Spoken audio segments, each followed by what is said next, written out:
Hello everyone, welcome back to my channel to a new mini blog. তো আজ হচ্ছে ফলহারিণী অমাবস্যা, তার উপরে পড়েছে শনিবার। তাই আজকে আমরা সপরিবারে মা কালী এবং শনিদেবের উপোস রেখেছি। সন্ধেবেলা পুজো দেওয়ার জন্য আমরা মন্দিরে যাব, তাই জন্য পুজোর সমস্ত যোগাযন্ত্রী এখানে শুরু করে দিয়েছি। ফল কাটা ও বাকি যোগাযন্ত্রী হয়ে যাওয়ার পর সর্বপ্রথম আমরা ঘরের ঠাকুরকে ভোগ নিবেদন করেছি। ঘরের ঠাকুরকে ভোগ নিবেদন করার পর এখানে আমি সুন্দর করে রেডি হয়ে নিয়েছি পুজো দিতে যাওয়ার জন্য। দেন আমরা সকল মিলে বেরিয়ে পড়েছি মন্দিরের উদ্দেশ্যে। আর মা কালীকে পরানোর জন্য এখানে একটি ফল ও ফুলের মালা প্রস্তুত করে নেওয়া হয়েছিল। তারপর 6:30 নাগাদ ঠাকুরমশাই বসে যান পুজো করতে।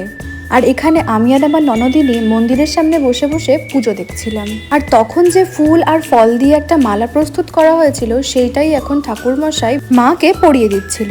আরো কিছুক্ষণ পুজো চলবার পর অবশেষে এলো অঞ্জলির পালা। তারপর অঞ্জলি সম্পন্ন হয়ে গেলে ঠাকুরমশাই এখানে আরতি করলো এবং সকলকে শান্তির জল ও চরণামৃত দিয়ে দিল। পুজোর শেষে আমরা বাটা নিয়ে বাড়িতে এলাম, কারণ এখন হবে সিন্নি মাখা। আমার শাশুড়ি এখানে অনেক সুন্দর করে সিন্নি মাখিয়েছিল, আর সেই সিন্নি এক এক করে আমরা সবাই মিলে খেলাম এবং আশেপাশেরও এক এক করে সবাই নিতে আসছিল। আর যেহেতু আমার বাপের বাড়ি আমার শ্বশুর বাড়ি থেকে খুবই কাছে, সেজন্য আমার মা আর দিদিভাইকেও আমি ডেকে নিয়েছিলাম প্রসাদ খাওয়ার জন্য।